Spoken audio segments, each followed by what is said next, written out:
I thought I'd found love when this wealthy white man pursued me relentlessly. But when I discovered the disgusting truth about why he really wanted me, I decided to give him exactly what he deserved. A taste of his own medicine, served ice cold in front of everyone who mattered. Before we dive into this wild story of revenge, smash that like button if you've ever had to deal with someone's hidden agenda, and subscribe, because you won't believe how this ends. My name is Naomi, and 6 months ago, I thought I was living in a fairy tale. I was 26, working as a marketing coordinator in downtown Seattle. And honestly, I was pretty content with my single life. I had my own apartment, a job I loved, and a tight-knit group of friends who kept me grounded. I wasn't actively looking for love, but apparently, love was looking for me. It started on a rainy Thursday evening at the Meridian Art Gallery.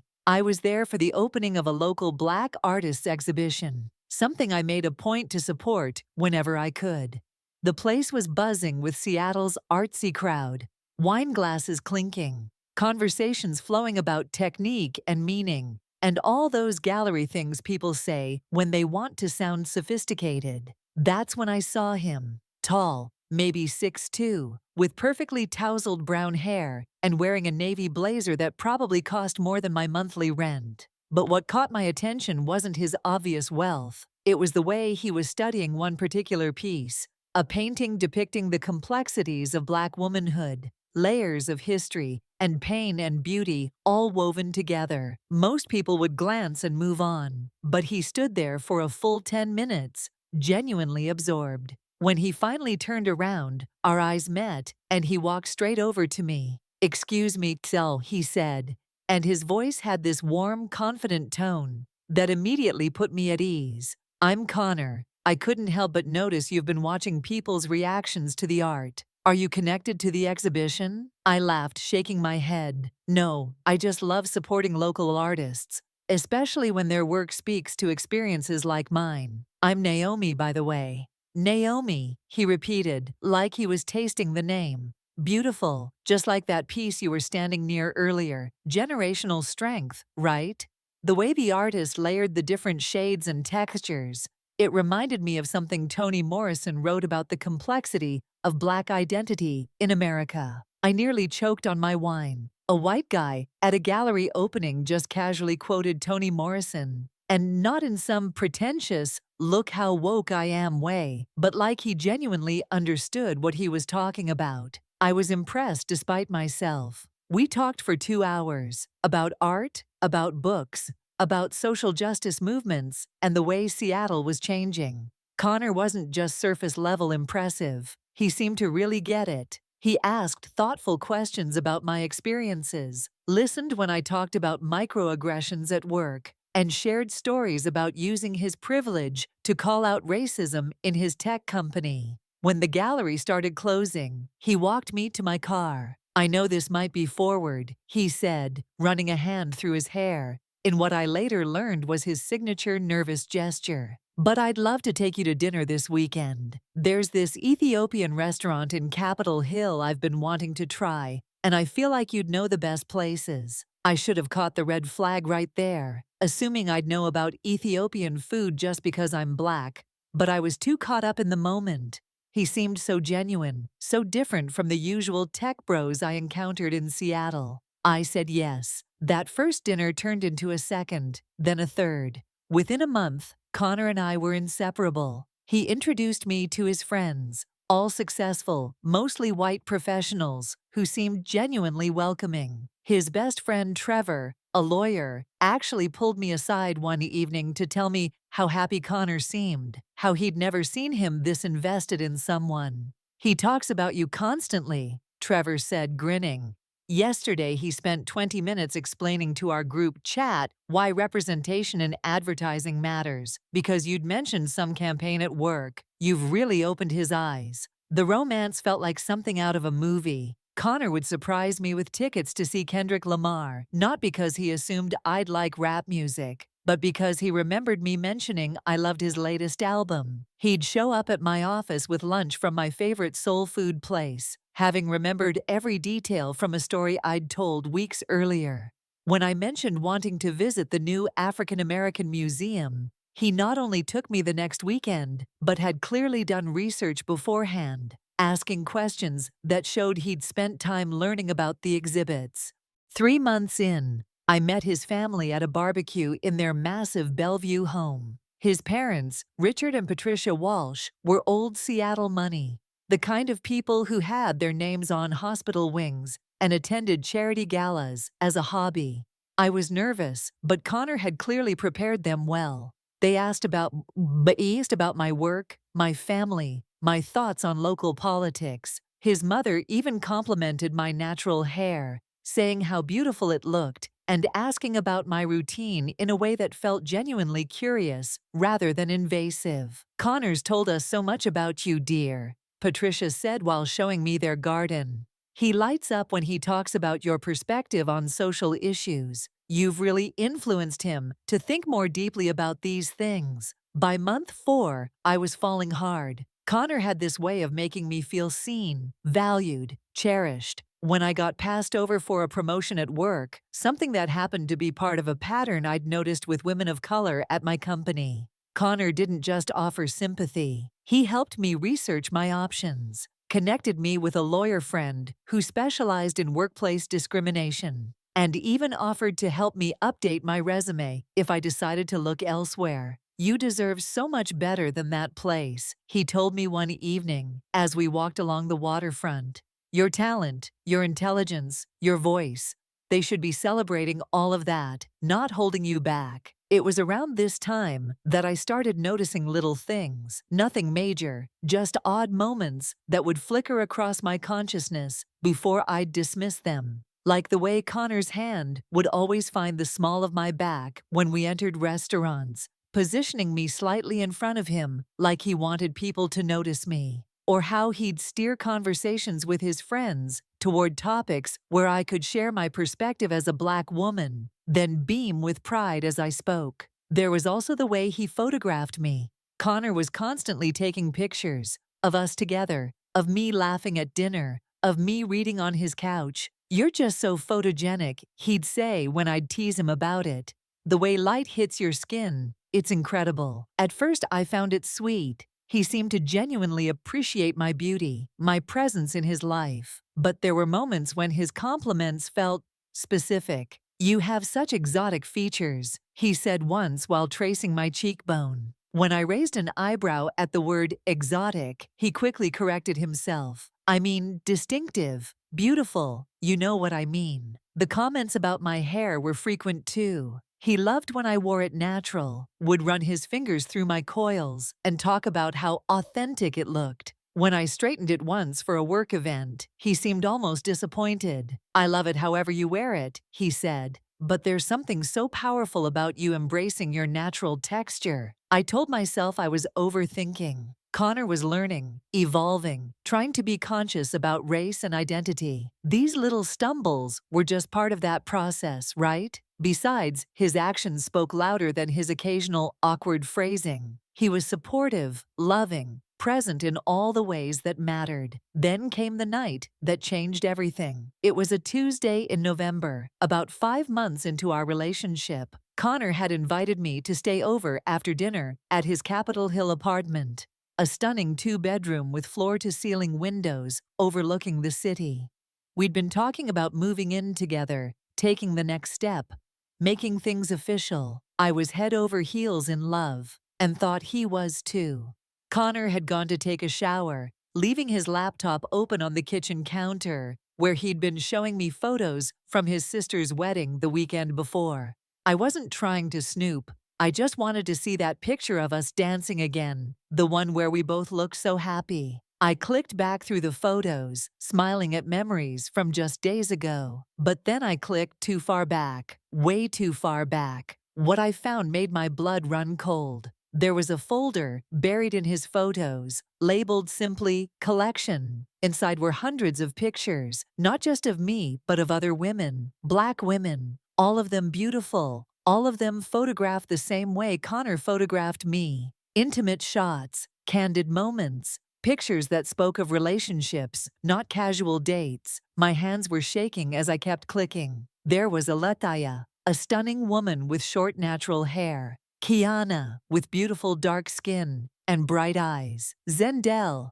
laughing at what must have been one of Connor's jokes. Each folder was labeled with a name and dates, spanning back 3 years. Each relationship seemed to last about 6 to 8 months, but it was the text messages that really destroyed me. I found a group chat called The Hunt, with Connor and his closest friends, Trevor, Mason, and James. The messages went back years, and they were discussing these women like trophies, like conquests, new ebony goddess acquired. Connor had written when we first started dating, along with a photo of me at that gallery opening. This one's special, marketing girl, really smart, activist type.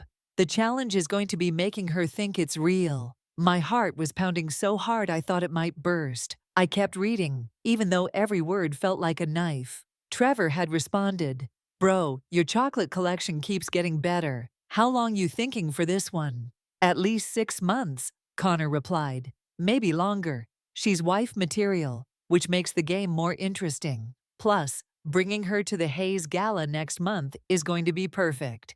Dad's company sponsors that thing, and you know how much they love their diversity photo ops." The Hayes Gala.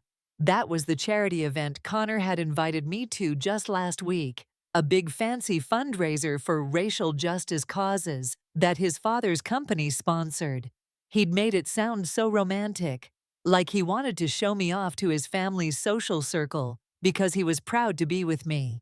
I kept scrolling, feeling sick. There were photos of me sleeping in his bed, which he'd apparently sent to the group chat with the caption, "Look how peaceful she looks. Almost makes you forget this is all temporary." Mason had replied, "Dude, you're getting too attached. Remember what happened with Kiana. Stick to the 6-month rule." "Don't worry," Connor wrote back. "I know exactly what this is. She's just better at the game than the others were. Makes me work for it, which is fun. But I'm already getting bored with the lectures about microaggressions and systemic racism. Like, we get it, life is hard." James chimed in. "At least you're getting the full cultural experience though, right?" Connor's response made me want to throw the laptop across the room. "Oh yeah, the bedroom situation is everything you'd expect, and more. There's something about black girls, man. They're just different, more passionate, more wild. It's addictive." I sat there staring at the screen, my entire world crashing down around me. Every sweet moment, every thoughtful gesture, every time he'd made me feel special and seen and valued. It was all a lie. I wasn't his girlfriend. I was his fetish, his temporary entertainment, his exotic pet. The shower was still running. I had maybe 5 more minutes before Connor came back. I could have confronted him right then, could have screamed and cried and demanded answers. But something cold and calculating settled over me instead. If Connor wanted to play games, I was going to give him a game he'd never forget. I took photos of everything, screenshots of the messages, pictures of his collection folder, evidence of his patterns spanning years. Then I carefully navigated back to where I'd started, leaving everything exactly as I'd found it. When Connor emerged from the bathroom, towel around his waist, hair still damp, I was sitting on his couch, reading a book like nothing had happened. "Hey, beautiful," he said, leaning down to kiss my forehead. "Find that picture you wanted?" "Yeah," I said, smiling up at him, like my heart wasn't shattered into a million pieces. "It's perfect. We look really happy." "We are happy," he said, settling next to me and pulling me close. "I love you, Naomi." Those words, which should have filled me with joy, now made my skin crawl, but I nestled into his arms anyway, already planning my revenge. Over the next 3 weeks, I played the perfect girlfriend. I laughed at Connor's jokes, met his friends for drinks, helped him pick out a tux for the Hayes Gala. All the while, I was gathering more evidence, documenting his pattern, reaching out to some of the other women I'd found in his collection. It turns out I wasn't the only one who'd figured out Connor's game. Alicia, who he'd dated 2 years ago, was more than willing to share her story when I contacted her through social media. She'd discovered similar messages, though she'd confronted him privately, and he'd managed to gaslight her into thinking she'd misunderstood. "I wish I'd been braver," she told me over coffee.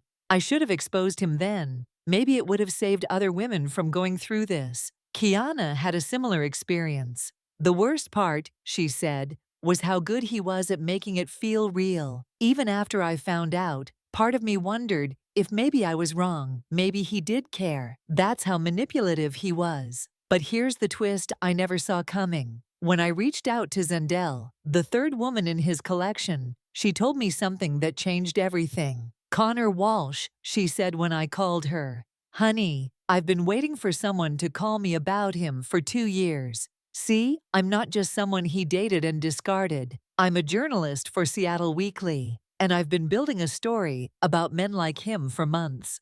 When I started dating Connor, it was actually because I'd gotten a tip about his behavior from another woman. I was investigating him." My mouth fell open. "So you were playing him the whole time?" "At first, yes, but then, God, this is embarrassing to admit, but I actually started to fall for him. Even knowing what he was, even being there to expose him, he was so convincing that I began to doubt my own investigation. I ended up in too deep, and when he discarded me like all the others, I lost my objectivity. I couldn't write the story." "But you still have all your research."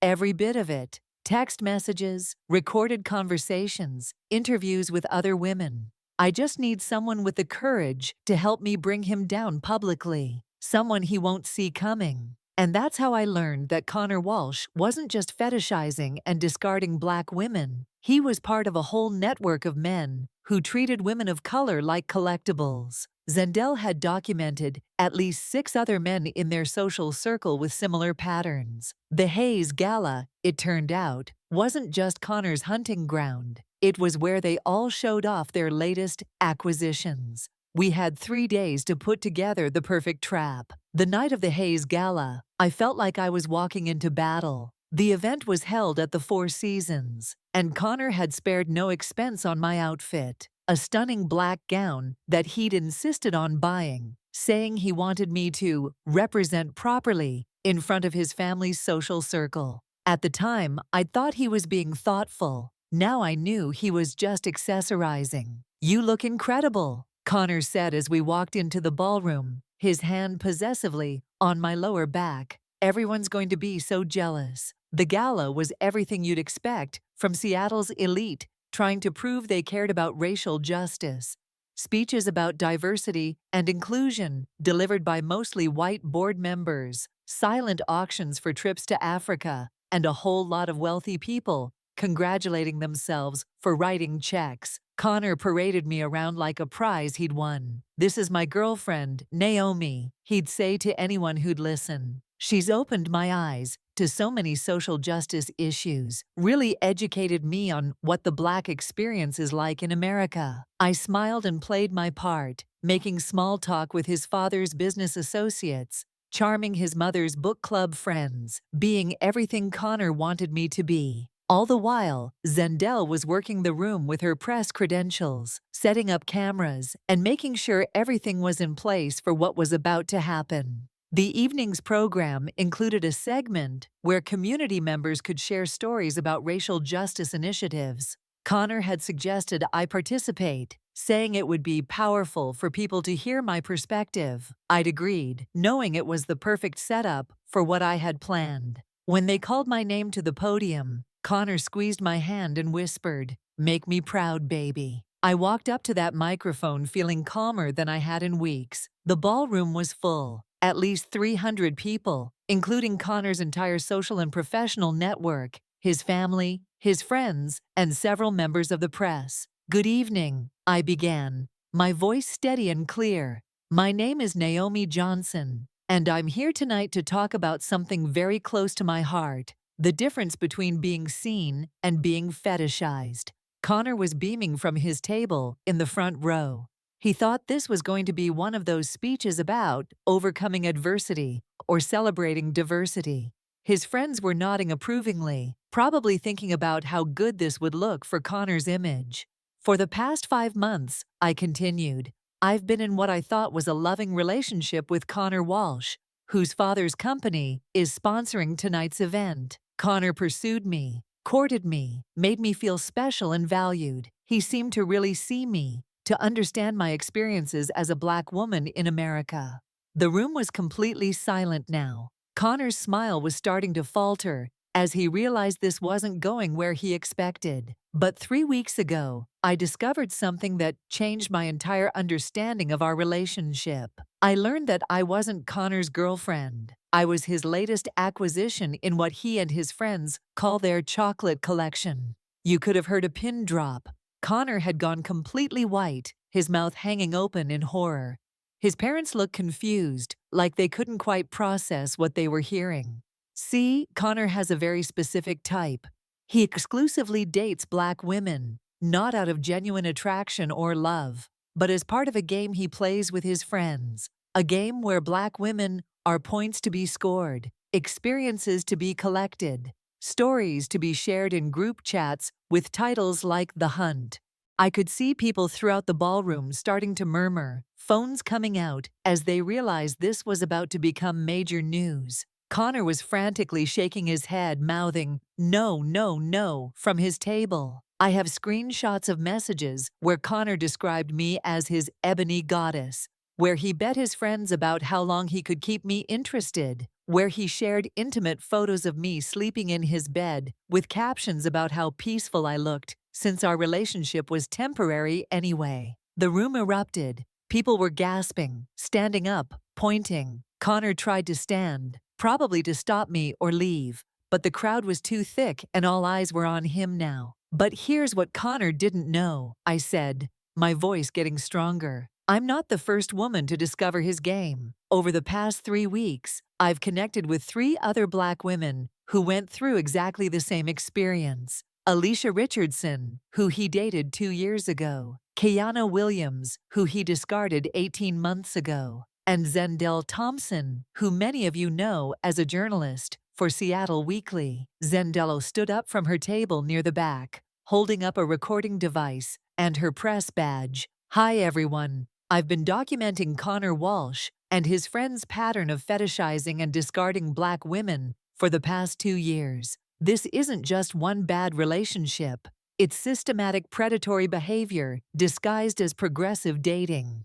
The ballroom was in complete chaos now. Connor's father was purple with rage, his mother was crying, and his friends were trying to disappear into their seats. Security was moving toward the front of the room, but I wasn't done. "The Hayes Foundation claims to support racial justice and equality," I said, my voice carrying over the noise.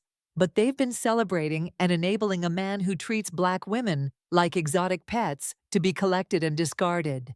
Connor Walsh doesn't love Black women. He fetishizes us. He doesn't see us as human beings worthy of respect. He sees us as experiences to be consumed." Connor finally managed to push through the crowd and was heading for the exit, but photographers were already following him. Someone had live-streamed my entire speech, and I could see people throughout the room frantically typing on their phones, sharing the story in real time. I wanted every Black woman in Seattle to know Connor Walsh's face, I concluded. I want every woman of color to understand that there are men out there who will study our culture, memorize our struggles, and use that knowledge to manipulate us into thinking they truly care. But most importantly, I want every person in this room to understand that real allyship doesn't come with an expiration date or a fetish attached. I stepped away from the podium to thunderous applause mixed with shocked murmurs and the clicking of camera phones. Zendel was already interviewing people at tables, getting reactions for her story. Connor's parents were being swarmed by other attendees, demanding answers about their son's behavior. But the best part, the absolute perfect karma moment, came about 10 minutes later, when I was outside getting some air and processing what had just happened. Connor found me, his perfect composure completely shattered. "Naomi, please," he said, grabbing my arm. "You don't understand. Yes, okay, maybe I said some stupid things to my friends, but what we had was real. I love you. I was going to propose next month." I looked at this man who had manipulated me, fetishized me, reduced me to a checkbox on his exotic experiences list, And I laughed, actually laughed. "Connor," I said, pulling my arm free, "you don't love me. You don't even know me. You love the idea of me, the fantasy of dating a black woman who makes you feel progressive and sexually adventurous, but you never bothered to see the actual person underneath." "That's not true," he said desperately. "Ask anyone, ask my parents, ask my friends. They'll tell you how much you mean to me. You mean the same friends who helped you rate black women in your group chat, the same parents who are probably already calling their PR team to figure out how to distance your father's company from this scandal." As if on cue, Connor's phone started buzzing. He looked at it, and his face went even whiter, if that was possible. "Your story just went viral," I told him. "Zendel's article is already online, complete with screenshots of your messages and interviews with all four of us. By tomorrow morning, every woman in Seattle is going to know exactly what kind of man you are." Connor stared at his phone, watching his entire carefully constructed life crumble in real time. His company had already posted a statement about investigating concerning allegations against an employee. His father's foundation was announcing a thorough review of leadership conduct. His friends were deleting their social media accounts. But the real karma came 3 months later. Connor didn't just lose his job, he lost his entire social standing. His father's company distanced themselves completely, and several business deals fell through when partners didn't want to be associated with the Walsh name. His mother stopped attending her charity events because other wealthy women would whisper and point. Even his precious friend group abandoned him when their own reputations got threatened. Meanwhile, I became something I never expected, an advocate. Zendel's article sparked a citywide conversation about fetishization versus appreciation, and I started speaking at universities and women's groups about recognizing the signs of racial fetishization in relationships. The speech I gave at the Hayes Gala became required viewing in several sociology courses at the University of Washington. 6 months later, I met David. He's a teacher, quiet and thoughtful, who happened to be at one of my speaking engagements.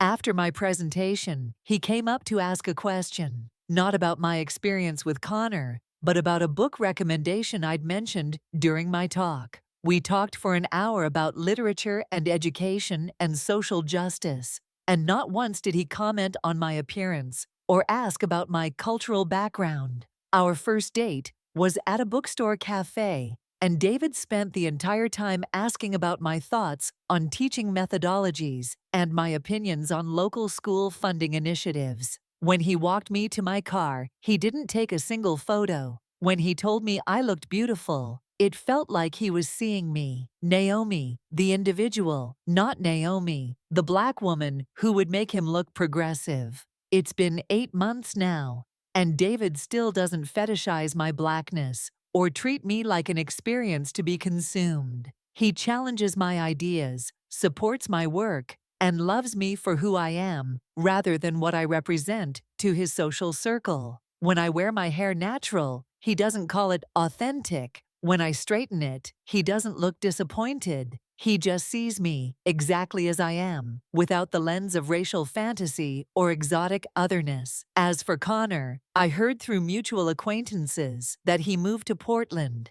and is apparently dating a white woman now. I guess his chocolate collection phase is officially over. Sometimes I wonder if he learned anything from the experience, if he ever reflected on the damage he caused or the women he hurt. But honestly, I don't spend much time thinking about him anymore. The real victory wasn't destroying Connor's reputation, though that felt pretty satisfying. The real victory was reclaiming my own power, helping other women avoid the same trap, and eventually finding love that sees me as a complete human being rather than a racial fantasy to be fulfilled. If you're a woman of color watching this, I want you to know the difference between someone who appreciates your culture and someone who fetishizes it. Real love doesn't come with an expiration date. Real appreciation doesn't reduce you to stereotypes or treat you like an exotic experience. And real allies don't need to collect marginalized partners to prove their progressiveness.